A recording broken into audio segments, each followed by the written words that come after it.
mois après l'installation de toilettes mobiles sur plusieurs sites à Ouagadougou par le ministère en charge de l'eau et de l'assainissement, la Direction générale de l'assainissement des eaux usées Escreta a voulu voir clair dans l'utilisation de ces ouvrages. Et bien pour cela, une équipe était sur 4 sites hier 2 septembre 2025. Il était question de constater l'effectivité de l'utilisation de ces toilettes et aussi de s'assurer de leur bonne gestion. Voilà pour ce qui était du sommaire de cette édition. Bonsoir à toutes et à tous et bienvenue sur Faso Green TV.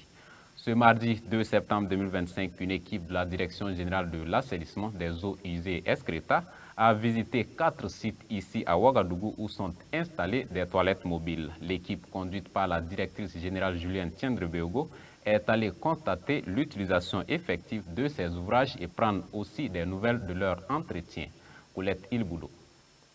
C'est ici, en face de la mairie de l'arrondissement 3, que débute cette visite de la Direction générale de l'assainissement des eaux usées et Escreta sur l'utilisation et la gestion des toilettes mobiles de la ville de Ouagadougou ce 2 septembre 2025, 8 mois après la remise officielle des clés de ces toilettes mobiles.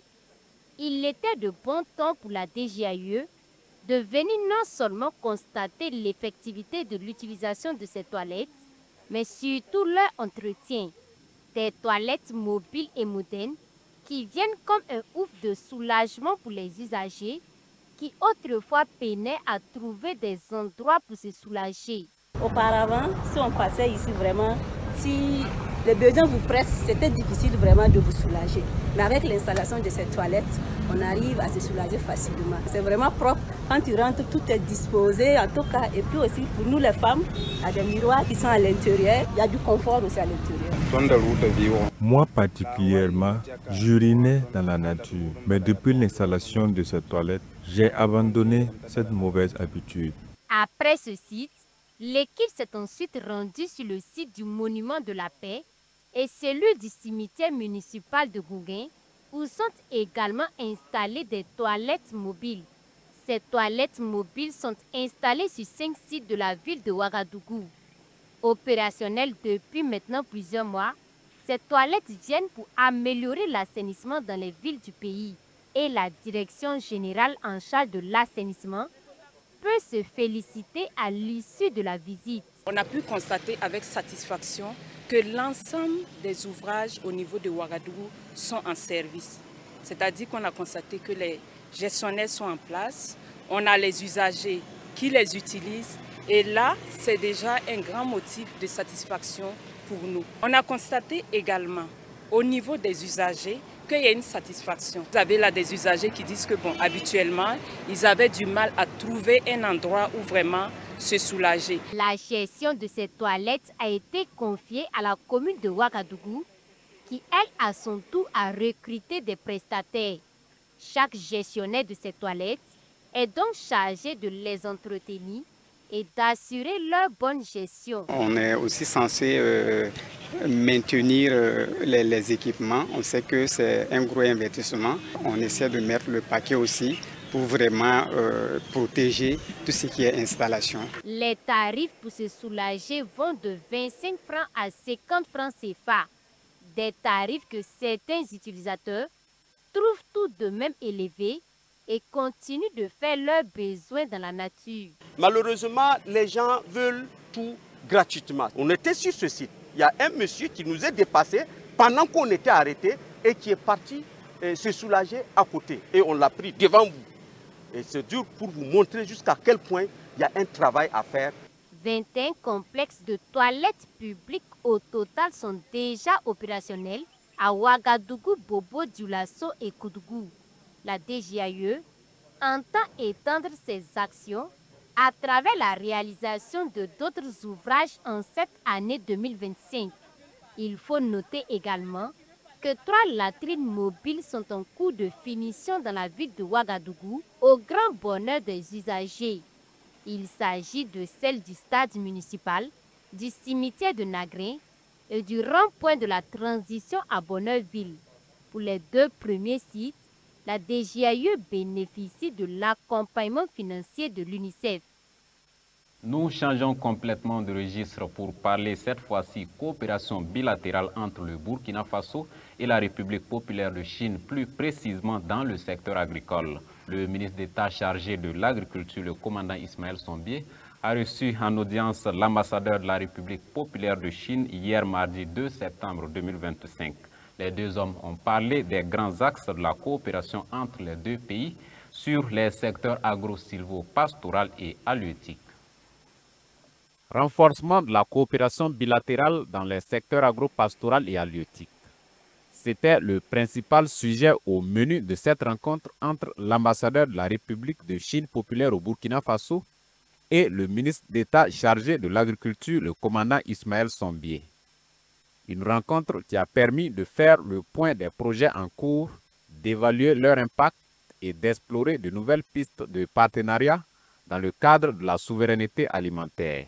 Le mois suivant, après la reprise de notre relation diplomatique, en juin, nous avons déjà envoyé une équipe chinoise de l'agriculture. Pour le moment, nos équipes chinoises agricoles ont d'abord ici de faire la démonstration de la culture du riz et du mil, surtout du riz hybride, et aussi le développement de Juncao.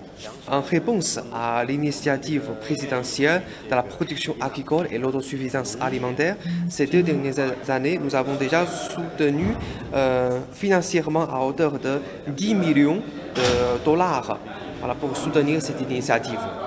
Le diplomate chinois a également rappelé l'importance de la coopération entre les deux pays dans un secteur stratégique comme l'agriculture. L'autosuffisance alimentaire constitue des objectifs communs de nos deux pays. Nous sommes prêts à fournir dans notre possible notre assistance concernant le développement agricole et la réalisation de la sécurité alimentaire et l'autosuffisance alimentaire ici au Burkina Faso.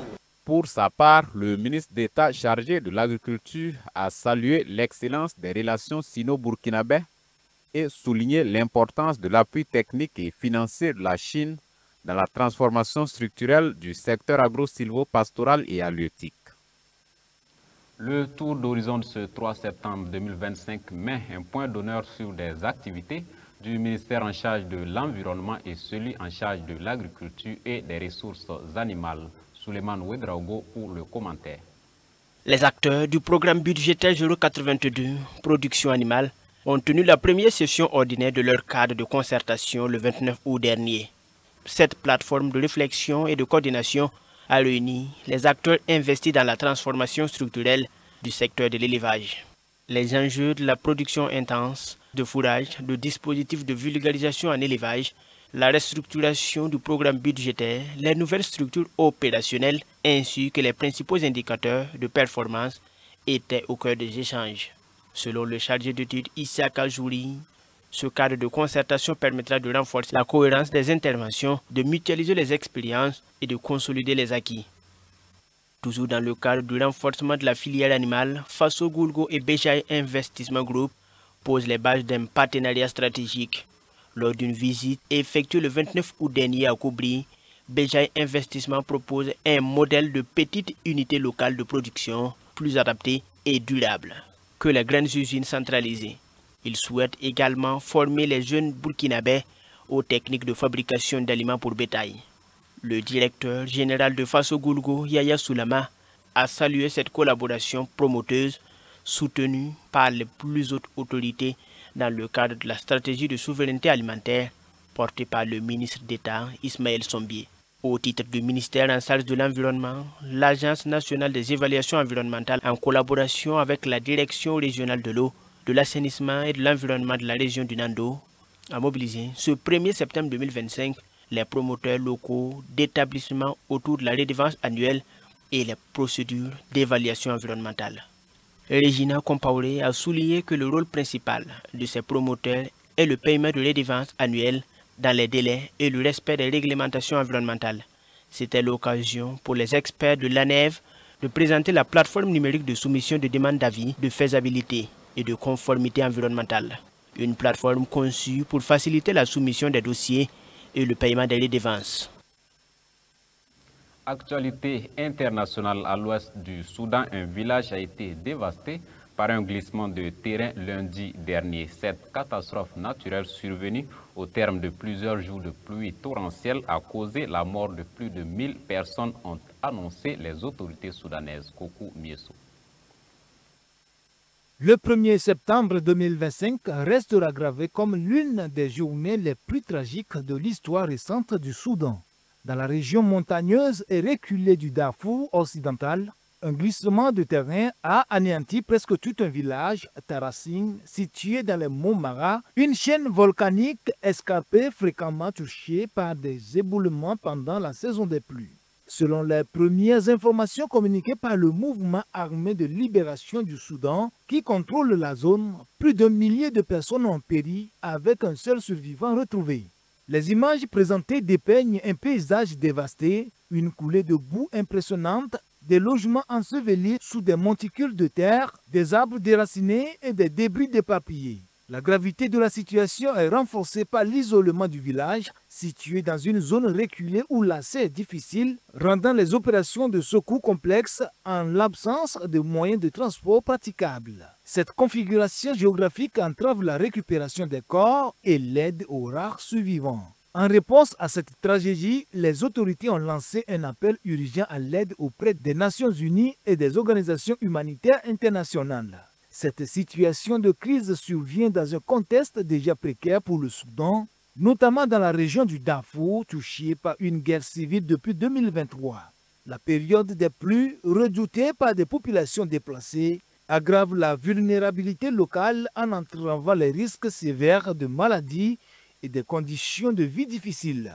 L'éboulement à Tarassine ajoute une dimension tragique à cette crise humanitaire, soulignant l'importance d'une mobilisation internationale urgente pour venir en aide aux populations touchées et prévenir d'autres catastrophes dans cette région très sensible.